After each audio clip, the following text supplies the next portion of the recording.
After 50 years of teaching tennis, I thought it was about time I made a full video on just the volley.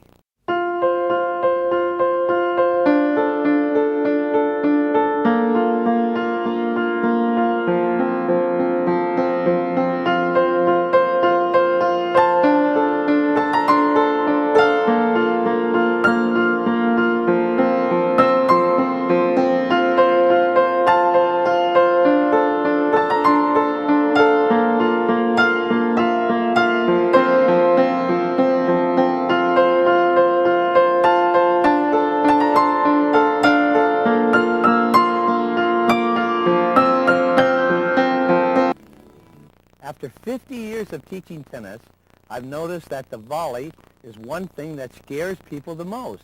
And yet, it's one of the easiest shots in the game. And I think we're going to show you that in 55 minutes of just the volley. So let's get to it. The great players hit great volleys. So how do you hit a successful volley? The volley is one of the simpler strokes in the game, but people have a tendency to make it a little complex. One of the key issues is that the ball is coming with enough speed. When you're at the net, the ball is traveling faster. So you really only have to get the racket face correctly positioned to hit the ball. But what happens to most people is they lay the racket back too far. Now they have to take a guess. They hope that they'll get to this point when they hit the ball. But very often they're too early on slow balls. The ball goes into the net. They're too late on fast balls and the ball goes long. One of the key issues is to put the elbow up. And when you put this elbow up, the racket will go back into perfect position. And that's what you're looking for. I think it's in people's best interest to learn how to play from the shoulder. When you play from the shoulder and you put the elbow up, the racket head doesn't have to make irregular movements. You don't have to time a hit for a 15 millisecond position. So you do this and then play from the shoulder. Now look, you can hit the ball here, here, here, here, here, and you still have a chance. But if you play from the forearm and do this, you better be right. And most people aren't right. That's what's of great interest to me. So reduce the amount of racket head movement. That's the key, and the thing that will do that for you is normally simply raising the elbow up. So we're going to take a look at Richard as he keeps the elbow off of his body. Try to keep the elbow up. In my opinion, keeping the elbow up and off the body is one of the most important parts of any successful volley. The biggest problem seems to be for volleyers, the low volley. They don't like to get down, so that's where the continental grip comes in. The continental grip is a little bit more on top, and when you're getting a low ball, the racket is already tilted under. So people who play with a continental grip like this because they don't have to bend. People who play with the Eastern grip have to get down. If you play with an Eastern grip, I like people to think about 3 points: the racket, the ball, and their eyes, all on the same level. Now you know what bevel you have to have. I don't feel comfortable with volleyers feeling the angle that they have to have for the ball to go in the correct direction and correct elevation. So I like people to get down racket, ball, eyes on the same level. Now when you get a low ball, I think it's important for people to understand that the ball only has to go back at the same angle from which it arrives. So on a low ball, if you just got down, if the ball is coming at this angle, and you make the ball go back at the same angle. Place the racket 90 degrees to the incoming ball. So 90 degrees this way, and the ball's coming this way, and you have 90 degrees this way. So now set it down, come from the shoulder, and push it right back. People say, yes, but you might hit it long. You may hit any low volley long. If you do this, you may hit it long. The key thing on a low volley is not to try to push people around. On a low volley, you want depth, so you can get back in position, get your 2 steps so you don't get caught on a low volley. People say, well, then why even take a low volley? The answer is when you're playing this game and you serve and attack, your opponent's job is to hit low volleys, to hit at your feet so that you have to hit from a low volleying position. That's where most of the errors are made. Once you learn how to hit a low volley, I don't think you're ever afraid to go to the net again. But if you watch carefully, they come from the shoulder, not from the forearm. The arm lifts up, and the only hinge is the shoulder hinge. That keeps the racket head very, very steady. Now watch the racket. Smooth, very little movement by Richard. Excellent volley. He continues on up, lifting from the shoulder, not from the elbow, and use of the forearm. All right, watch Roy. Tough shot. But look at that. Elegant volley.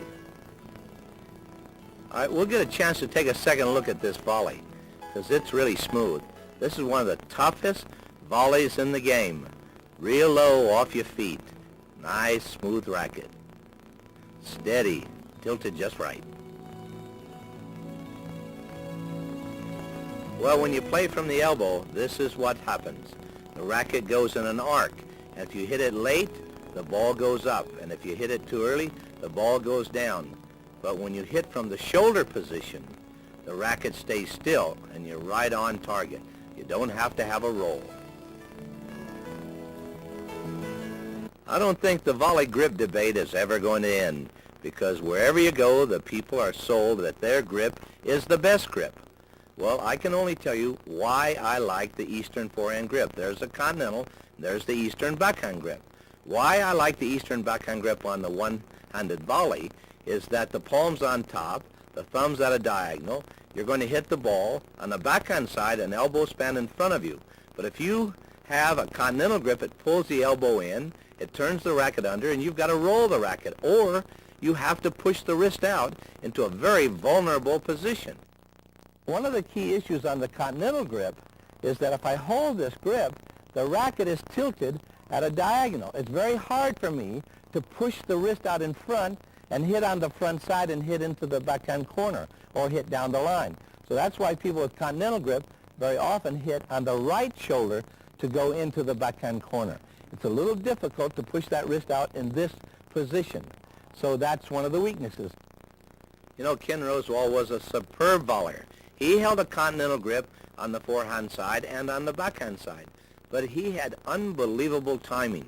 His backhand volley would lay back. You'd actually see it lay back almost flat as though it were going on a tabletop. And he made that roll we're talking about. But if you watch him, his timing is superb. By the way, that racket falls because the force against that racket throws the racket down. You'll get a top view of the Rosewall backhand. It's a Continental grip. And if you have strong enough arms, and if you can time it like Rosewall, I would suggest you hold a Continental grip. But if you're having trouble with your timing, this is one of the toughest shots to hit because the racket's coming through on an arc. And I think you'll see that quite clearly. The racket lays back flat. The forearm begins to roll. Here comes the racket on an arc. Perfect timing. Boy, he was dynamite. Actually, in 1995, I gave a clinic with Rosewall, and he was just as good in 1995 as he was in 1965. What a beautiful volley. By the way, the ball's going back with very little spin, and people always talked about his great underspin backhand, but we found that he didn't have one, especially on the volley, and even on the backhand ground stroke. The ball was quite flat, only rotated 12 times. Now here's young Erin Miller, two-hander, a little bit too long. If she could just shorten that swing, a little punch. You know, I've heard the story for years that if you're a two-handed player, you can't volley well. Well, that's a myth. Prue McMillan was two-handed, and not only that, he was cross-handed on the left side. He won more major events with a variety of partners than any other player in the world. It's a myth. You can volley elegantly, you can volley beautifully if you're a two-handed player. You know, there are an awful lot of people who don't like to go to the net because they say there's too little time. Well, how much time is there? A 50-mile-an-hour shot hit from the baseline from a 3-foot height arrives to the volleyer at about 0.8 of a second. That's from point A to point B. That means in 0.8 of a second, you have to really have those feet moving and the arms in perfect position. 1.5 seconds baseline to baseline. That gives you a lot more time, and that's why some brain types like to stay back. But the aggressive people, and in good doubles have to attack. And very often you find all four players attacking each other. But when you do that, you know the point's going to end very quickly because you usually get down to about 4/10 of a second. And so someone is not going to be able to react to the ball. If you watch the arms of the best players, you'll see them out front at this point. A very short backswing is needed because, again, 4/10 of a second is not much time. Now, in this particular shot, it was 5/10 of a second. The players closer to each other, it would arrive at 4/10 of a second. But 1/2 of a second, just try it out in your living room. Tell yourself, count to 1001, and then take 1/2 of that and see if you could get into perfect position. This is why you see the players are unable to react. The ball goes between them, and it was there at approximately 4/10 of a second. Well, when there's fast action, you want to pick out one player to watch because if you try to watch all four, it happens too quickly. Take another look. Boy, that's fast. But there's certain brain types that love this kind of action. But people who like to play it safe from the baseline don't like it. But if you're going to play big-time doubles, this is what happens. Men's and women's doubles and mixed doubles. It happens within 4/10 of a second, and in some of the fastest play, in 2.5 seconds. That means about one hit, and the other person's going to wear the ball. And with fast action, you still have to get down to the ball and get up in time so you don't get the fuzz sandwich.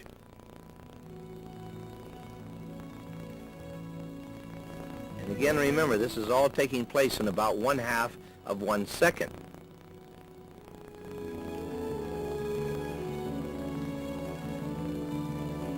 Looks like Andy's going to get caught, but he makes his play. And notice, very short little movements. Nothing fancy. No big backswing. Because a big backswing, and you're out of there. Now Mike comes over for a low volley. He's hitting up. When he hits up, if you get time, you want to make sure you crowd it. Because when he hits up, you want to be moving in so that you can hit through the people, hit down. Nice play, but all of that action in about 4/10 of a second for each shot from one player to the other player.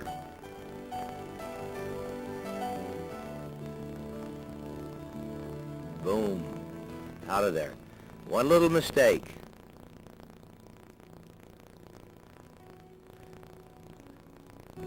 Andy keeps his racket up high. No big layback. But he just a little bit late on that hit. And so now, if it hadn't been coming so fast, Mike would have been able to step in and juice that thing. But he got caught. His feet are pressed to the court, and he's facing the net. So he'll do whatever he can to get out of the way, put the racket head up. And again, very short racket head movement. Anybody that has a long follow-through or a long backswing, and these kind of maneuvers are absolutely dead. Good move from the Frenchman.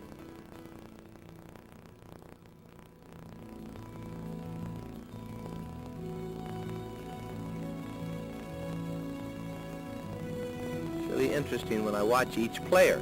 They all have very specific movements. A nice recovery from Dan. And guess who's out of position? Andy, because when the ball is being hit up from that low a position, Andy should have been moving forward. Eric's right on it. Andy does make the play, though. Mike's caught again. Feet pressed to the ground. Now Andy should be moving in again. Andy's been caught twice. He's a fine volleyer, though, very strong. But because they hit at the feet, he doesn't get caught. They raise the ball. I think this time he's ready. Eric's getting out of the way. It's just hard to imagine all of this is in about 1.5 seconds or 2 seconds, the total play. But you'll see that you have to have unbelievable attention, very short backswing. Get your elbows off your body if you can.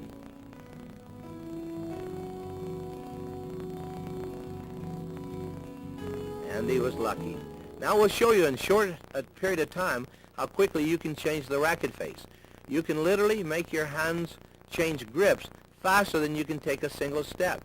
And in that case, you'll see that with those short exchanges, you can still change from an Eastern forehand to an Eastern backhand. But many people say, I cannot do this.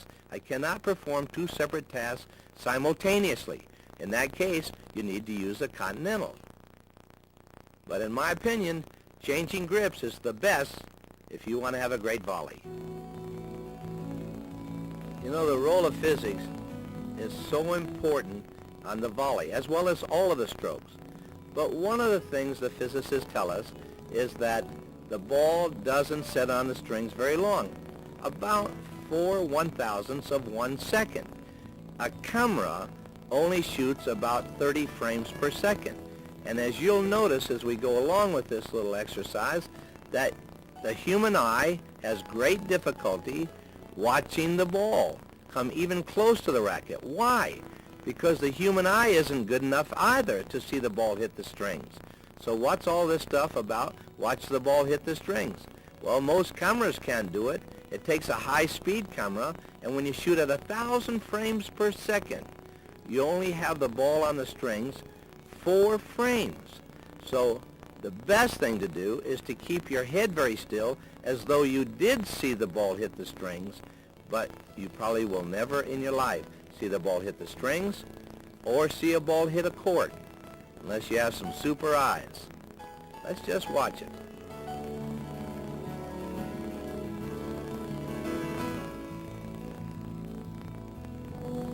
We've literally been accused from time to time of putting a string on the ball and yanking it up or cutting some frames out of the video.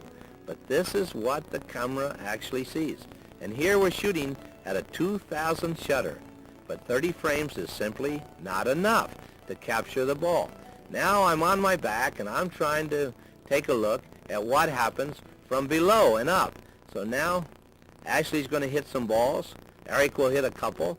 And we'll take a look at 30 frames per second what the camera sees. I think that you're going to be quite surprised that the camera doesn't see too much. Now notice that Ashley's not hitting the ball very hard. So the average person will tell you you ought to get a pretty good look at the ball on the strings on this one. And Eric himself not hitting the ball very hard. Here you are. Here's frame 1. The ball's coming into the frame. This is what I saw on my back shooting up. Frame 1, and again, they're 30 frames per second. There's frame 2, and we were very fortunate to get the ball on the strings. That's a lucky shot because it's 4/1000ths of 1 second. But look at the third frame. The ball is long gone, so the follow-through has nothing to do with guiding the ball. The follow-through basically guarantees you that if you're too early, you're going to still have a good hit. Volleyers need to know ball trajectories because when you're up at that net and the person swings in a particular manner, you will know exactly how to position yourself if you've studied trajectories. Here we use equipment, photocells, which measure the speed of bullets, so it's quite accurate. In this case, we're shooting a ball out somewhere near 50 miles per hour from the baseline. And we also shot balls out of the machine from the service line, where you would be making a mid-court volley. We are very interested in speeds. How hard can you hit a volley from mid-court and make that ball still go in? Now, if you take a look from baseline to baseline, here's the trajectory at 51.45 miles per hour. This is a normal deep shot hit by an opponent from the baseline, and if you follow the arc, you'll see that the ball goes 5 feet over the net, and it will land just inside the baseline. So this is one of the best shots a person could hit from the baseline. But if you know that the ball is going to be coming at this speed and it's much lower, it's only a foot over the net, it will fall near the service line and you can begin to attack it. Now look, from a 4-foot height, we shoot a ball out from the baseline on a horizontal plane, and you will see that that ball shot at 50 miles an hour from the baseline will literally go into the bottom of the net. Now remember, this is 50 miles an hour from the baseline. So if you move up to the net and you hit 50 miles an hour and hit straight across, the ball will land just inside the baseline on the other side. From a 4-foot height, the ball comes out and hits the bottom of the net. So you can't swing across the ball. You can't swing across. You've got to lift the ball up. That's catastrophic. But it's good news for volleyers, because if volleyers know they can hit that hard and hit straight across, hit a nice, flat, crisp volley, the ball's still going to land inside the baseline of your opponent. This is major. Nearly everybody who witnesses this says it can't be. So now the implication is for the volleyer, don't hit down, step into that volley, hit 50 miles an hour straight across, and that ball is guaranteed to land inside the baseline. Now, all of our studies were done at sea level with this particular equipment, but we also studied balls. Dr. Boroviev, Dr. Ariel, and myself studied balls at 8,000 feet. So here's the racket going straight across, not down. So many people hit down because they're afraid they're going to hit long. But if you hit down, you get into deep trouble. And the physicists tell us if you stop suddenly with the back foot, the upper body tends to rotate around that foot. Dr. Howard Brody, my mentor, tells me that all you have to do is plant that foot fast, and the top part of your body wants to keep going. And as a result, it keeps going forward and down. That puts you in deep trouble with your body and with the volley. Well, another big argument is stop and volley. But when Arthur Ashe and Stan Smith and I made a video called Tennis Our Way, by the way, which is still in demand, because these two greats had a lot of knowledge. But we asked the question, who do we know that stops and volleys? And the answer was, we didn't know anyone who stopped and volleyed, who played the game well. You really want to run through the volley. When you run through the volley, your head can stay very still, and you can hit a nice, crisp shot. But remember, if your foot stops, your body has a tendency to rotate over the foot. So keep moving through the volley. Keep your racket head very still. You don't need a lot of sophisticated forearm action. Now, here Ashley is just simply pointing the racket at the angle she wants the ball to go and pushes right up. That's reminiscent of McEnroe. All right, here's Tony Bland. Tony feels he's coming under the ball when he makes this movement. But I think we'll show you that he doesn't come under the ball at all. The racket is close to vertical at the impact point. The ball is gone, and then the roll under takes place. But with that forearm under turn, you get into yourself into a lot of trouble, because if someone hits you a slow ball and you turn under too early, then you'll miss the shot. Now watch Roy. He'll be coming up with the forearm. Racket head is fixed. Even though the racket deflects a little bit because the ball's hit off center, the forearm continues in the direction of the intended target. He doesn't turn the forearm under. That turn under is a dangerous play.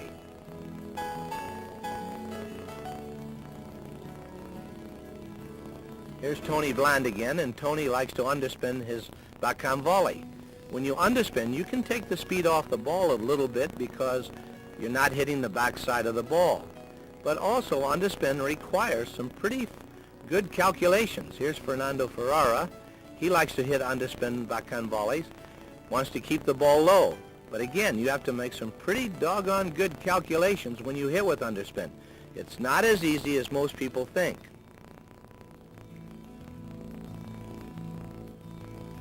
Racket head's tilted for Fernando about 15 degrees when he makes this hit.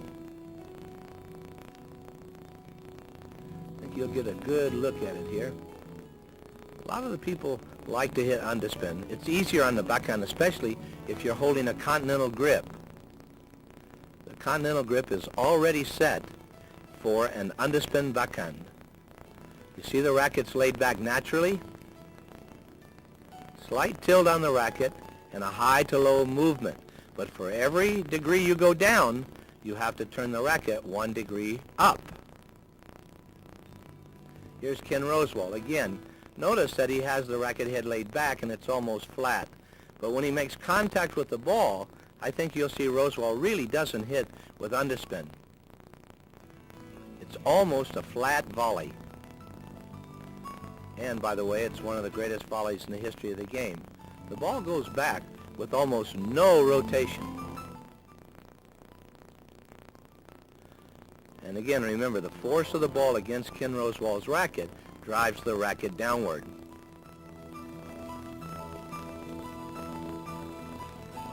And Dr. Brody will tell you a death grip's not necessary. What about power? A lot of people think you can get extra power by holding onto the racket in a death grip, and that will add to the racket's power, or the weight of your arm will be added to the weight of the racket. Nonsense. I've gone into the laboratory and I've done elaborate testing showing that the racket really does not know whether you're holding tightly or loosely. I have here a regular old wooden racket that I sawed the handle off of and put a hinge in, and it's completely free and flexible. If I can hit a ball with reasonable power with this racket, it's obvious that there's no way for the head and the ball to know what my hand is doing because they're not connected to each other. Boy, Steven was really stunned when he hit it. Now watch it in slow motion, and you'll see when that racket is ready to meet the ball, the force throws the racket head into perfect position. Look at that. It's amazing. And Renee got the same result.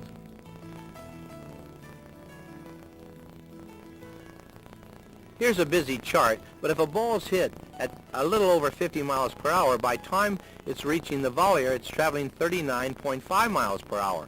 And by time it reaches the baseline, it's after the bounce, it's 22.5 miles per hour. So it's lost a lot from friction on the court and from air resistance. But the net player really has a very short period of time. So the net player has got to move quickly. Dr. Ray Brown, a scientist, invented the Volley Pro to help people improve their volley. And in his words, here's what he has to say. The Volley Pro is a patented training device developed to utilize chaos in accelerating the development of the tennis volley. In neurological terms, our research indicates, he says, that the Volley Pro conditions the basal ganglia, a highly specialized part of the brain that integrates motor action and governs the execution of fine motor movements.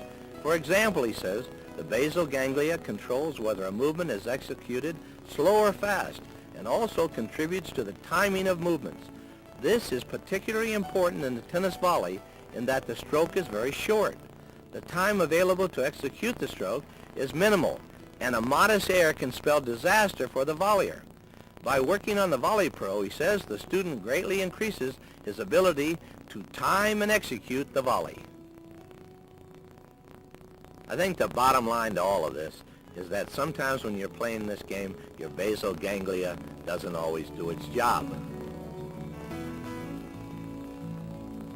Not everybody likes to volley. John Niednagel, a brain typist, says it's because we're wired differently. That's why we volley differently. John, when coaches are out there skiing or tennis or whatever, the problem seems to be to identify these people so you can teach them the way they best learn. And are there people, for instance, that you see in brain typing who you can tell them the whole picture and they get it? There are people you have to do piece by piece. Tell me a little bit about that. Well, first off, I'd say that people or coaches that look at students, they already have cues that they've picked up on over the years as to certain things, and so that's going to work for anybody. Now, brain typing enables you to go even deeper and understand some things, like, for instance, when you talk about the big picture or piece by piece, that we understand now how the brain works, that the right hemisphere is more synthetic. It processes many things at once. It likes kind of the big picture. It wants just, give me the essence of it, and actually it likes demonstration, too. It likes to experience it. It likes to see how it's done. The left hemisphere is much more analytic and breaks things down in little components. And it's more mechanical in the way that its body movements are, and seeing it isn't as important as understanding what needs to be done. Tell me what needs to be done.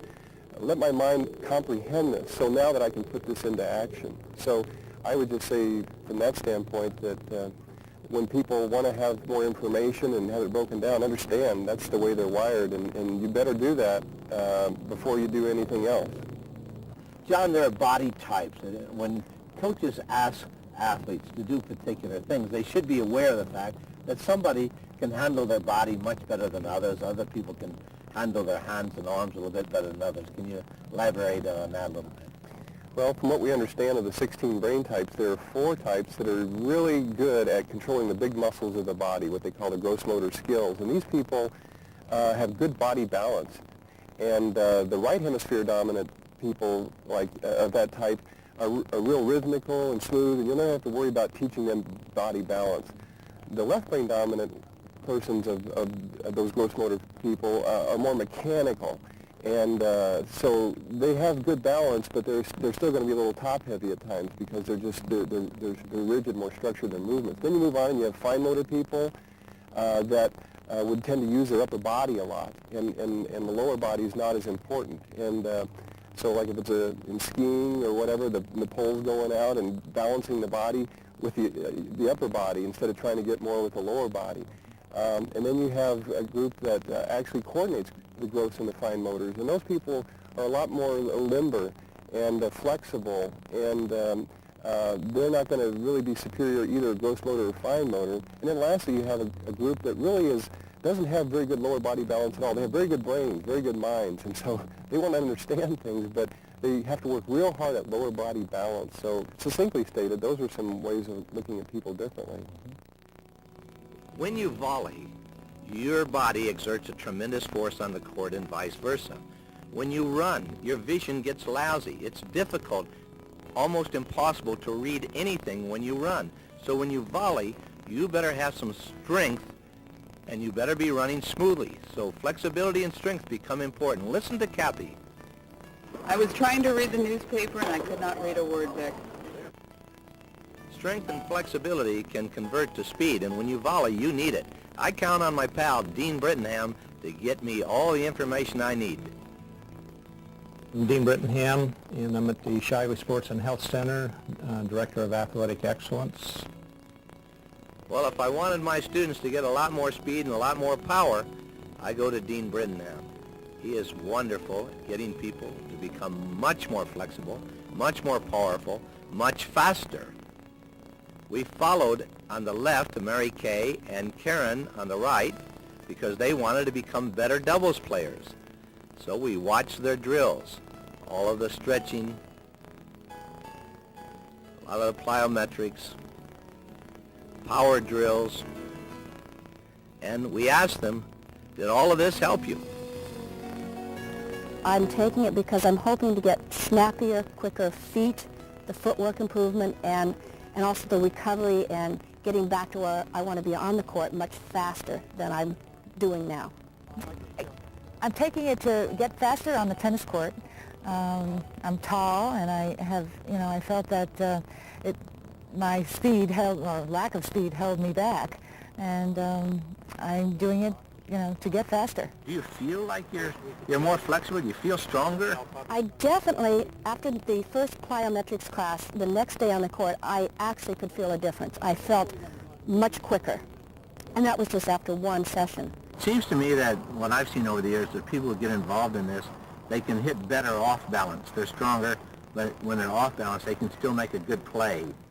True, and I think what I've noticed with this too is the recovery and coming back for the next ball, running for a wide forehand and then getting back to a backhand that's on the other side of the court.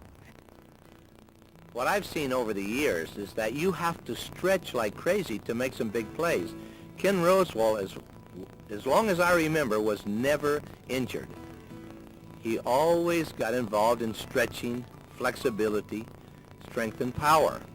You see it from a little bit different angle, but your body takes a real beating when it's stretching. So you have to have strength in the arm. The muscles need to be protected. You've got to be able to get sideways and make your feet move.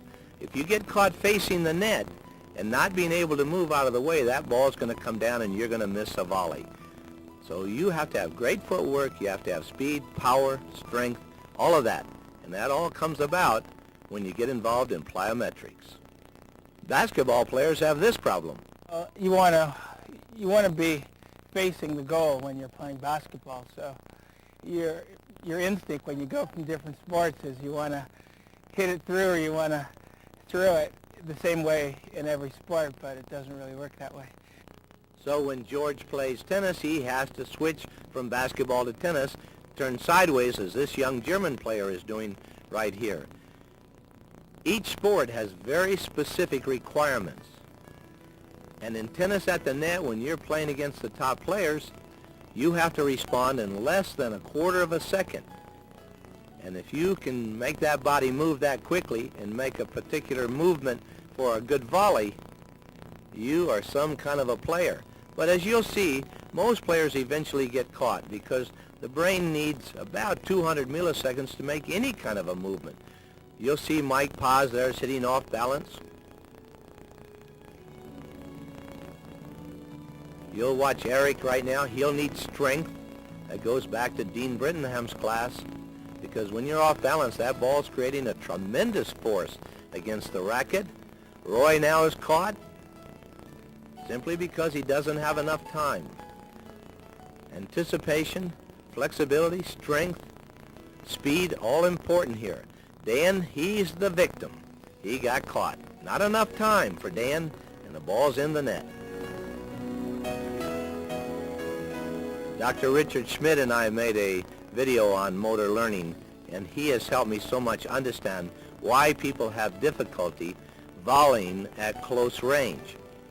It's because the brain either has to have a pre-program, if it's very fast, about 150 milliseconds or less, or the central nervous system can get involved and give you a lot more feedback if you have more time. But in this case, where all four players are right on top of each other, there's usually about a fourth of a second or a fifth of a second, and there's not much time, as Michael just found out, to make a movement. So when you're out there volleying, if you have enough time, you're going to be in good shape. So you want to drive your opponent deep so you have enough time to step in on the volley.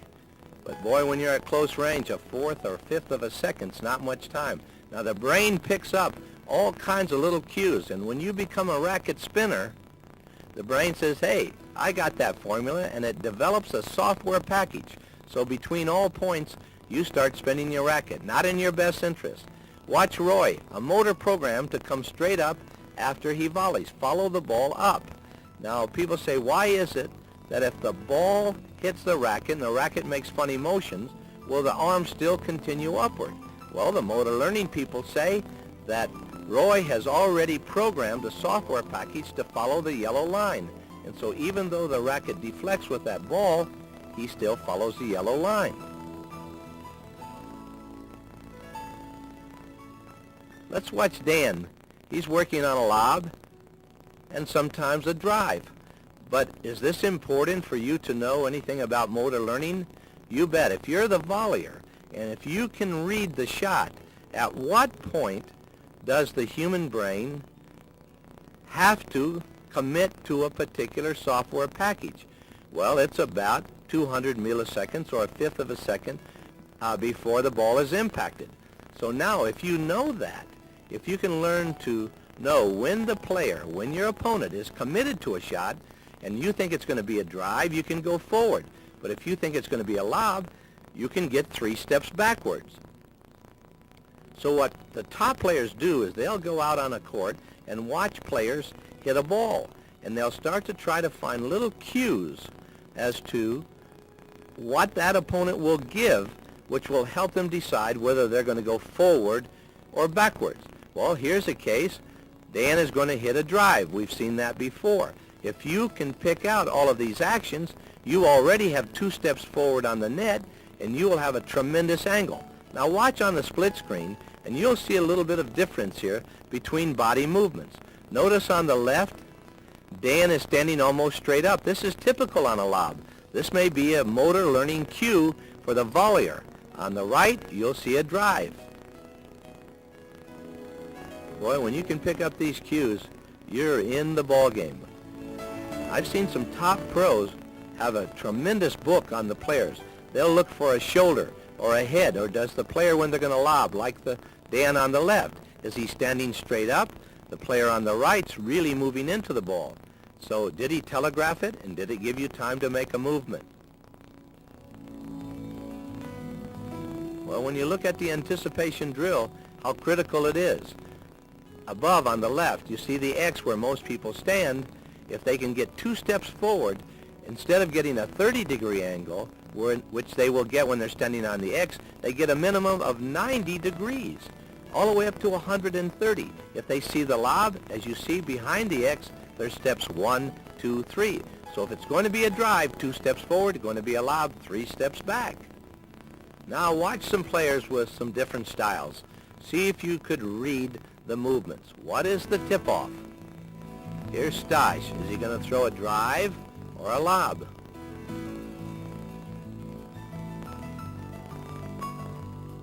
Ah, that dirty rat. He tricks us. It's a lob. Nice move, Stash. Here's Marta. That's a drive. What's the tip-off? And on Marta, she's coming straight across the ball. And when anyone is coming straight across the ball, it's going to be a drive unless that racket is tilted under. Some people try to follow the racket, some try to follow the body. When you watch Jody hit, does her racket drop low? Does it turn under? Does her head pull up early? What's happening here? Well, it looks like it's going to be a drive. She's not getting that racket down very low. It is a drive, so the volleyer should have been up there 2 steps. Why? If you can get 2 steps when you volley, you can increase the angle dramatically from 30 degrees up to 90 to 130 degrees. Here's Elise.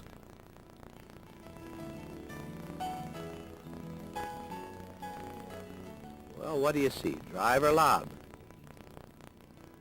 It's a drive, so the volleyer should have had 2 steps going into the net. Here's Ashley, fine young player from Nevada. Now Ashley tips it off because she throws the racket way back when she's going to drive. When you see that racket come behind, it's a little bit harder for people to lob. Here's a nice drive by Ashley. And again, if you were able to read the racket behind the body or any other tip-off, then you're moving forward. Ashley's not really left-handed. We've just reversed it. So you left-handers and you right-handers can feel good about getting some tips.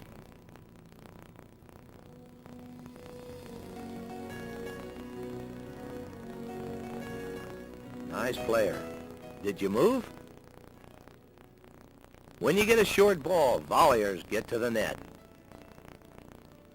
One of the big issues is, when do you go to the net?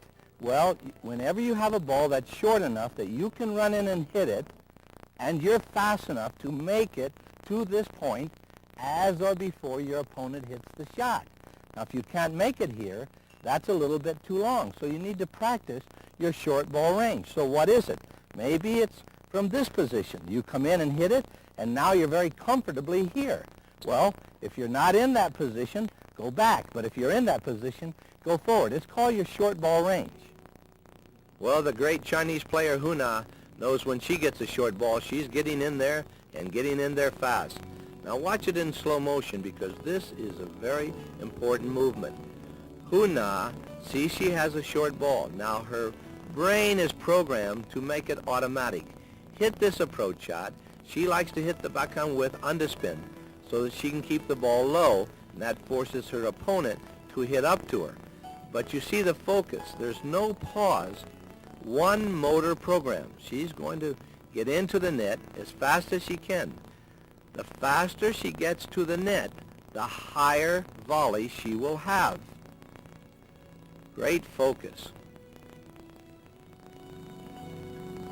The racket is being carried out in front and up. People who let that racket head drag have to lift it to make a volley, and they very often get caught. Now watch the short backswing by Huna. Not much at all. The racket face stays right on the ball. Beautiful shot. Now you watch the two-hander, Roy. He didn't have any time to stop. But again, one motor program. He's going to take that short ball, drive it into a particular corner, the one that he prefers, the one that will have the opponent hit the highest and longest ball back, and then he gets into the net. One program.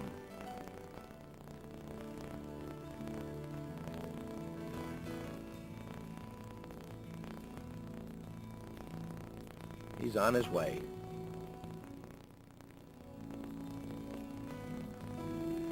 Now when you're going up to the net, sometimes your opponent says, I'm going to trap them. I'm going to hit the ball at their feet. You've got to have a good half volley when you play the game. Here's Dee Dee. She's caught at her feet because the opponent says nobody likes to hit balls at their feet. But actually, the half volley is not as complicated as most people think. All you're doing is still having the movement with your racket go up. But if you notice, her racket is tilted slightly down because the angle of the ball coming off the court is very severe. So when you hit the half volley, it's just half of a backhand ground stroke, but tilt the racket slightly forward. There's Roy, and notice you run through the half volley. Don't stop because your racket will fall. So now you got to get out there and practice. That's the name of the game. But how do you practice? Well, when you get on a ball machine or you have a coach or a friend hit you balls, if you only hit the same shot all the time, you're working on what's called block practice. Now, most people think that this is going to help them so much to hit 1,000 forehands, for example. But actually, block practice is the poorest way because it promotes temporary learning. Because when you play tennis, tennis is more random. You have to hit one shot and then a different shot. When you keep hitting the same volley over and over again, the brain says, okay, is this the way the game's going to be played? I got it. But that's not the way the game is played. The game is played in a random fashion. So you have to practice giving up one program and getting the new one, or giving up a particular volley and then going to a low backhand volley, for example, or to a high forehand. So you sometimes vary the practice. This is the second best system, where you hit one shot, the same stroke, but you vary it. But the name of the game is random. Tennis is all about hitting one shot and then another shot. It's about retrieval. You've got to retrieve a new software package and give up the old one. So when you're out there practicing, practice hitting forward on the volley and not down. When you hit down, you've got to turn that racket under and make a lot more calculations. If you're on top of the net, you can hit down anywhere. Try to use air targets if you can when you practice, because they help you decide what elevation you should hit your volley to make it land deep into your opponent's court. You can use your tennis fence to help you see that you're going forward and not down, and also not to turn the racket under. The fence can be a great pal. And here we have two players working on going straight across on their volley rather than down, and also checking out their racket to make sure it's vertical at the impact point. The fence can be a real pal. And if you're fearful when you volley, there are ways you can reduce that fear.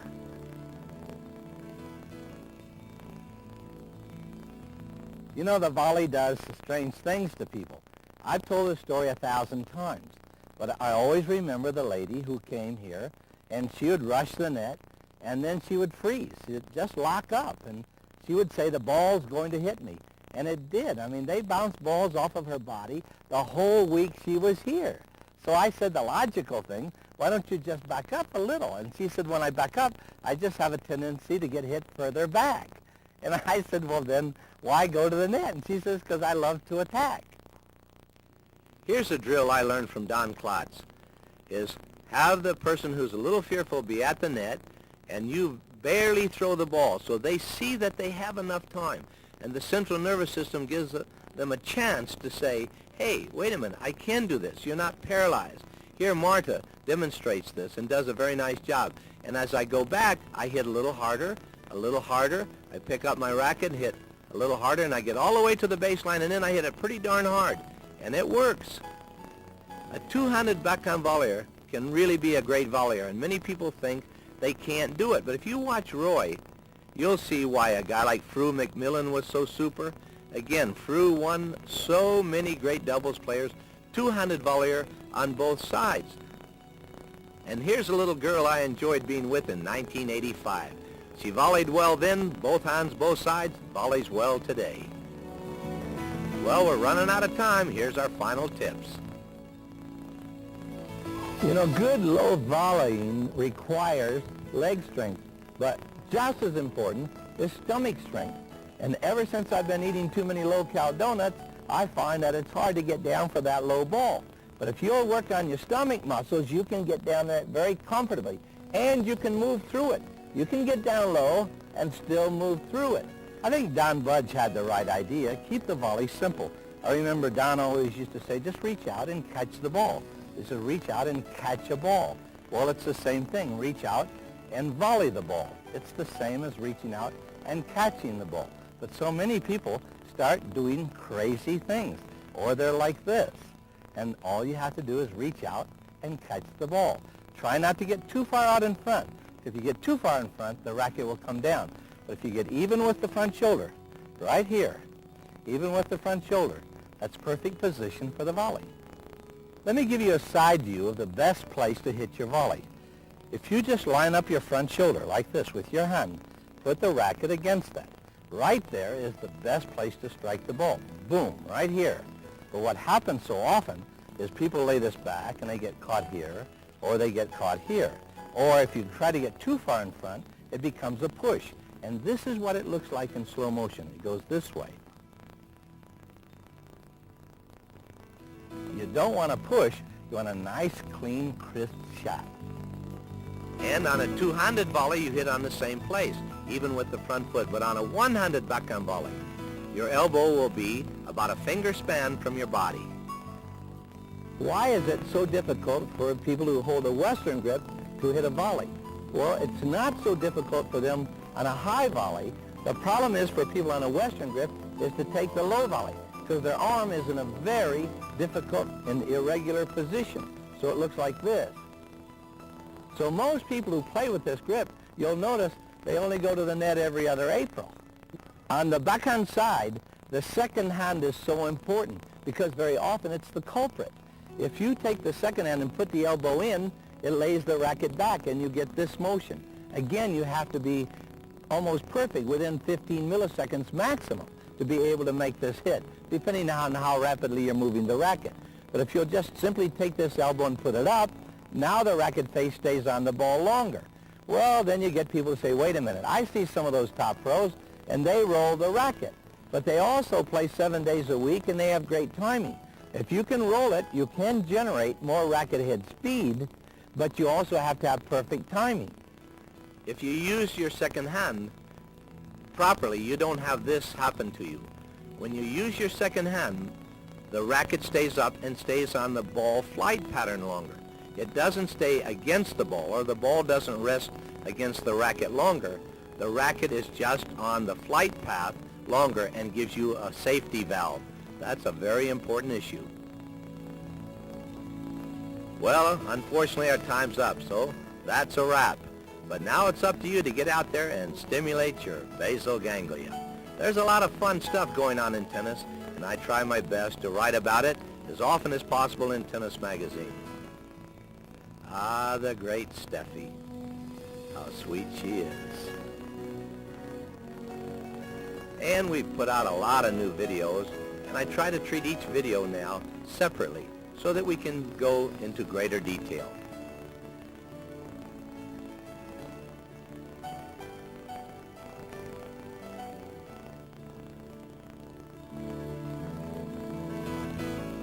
I think you'll see that there's something for everybody. Now it's time for you to get out and practice. So long, everybody.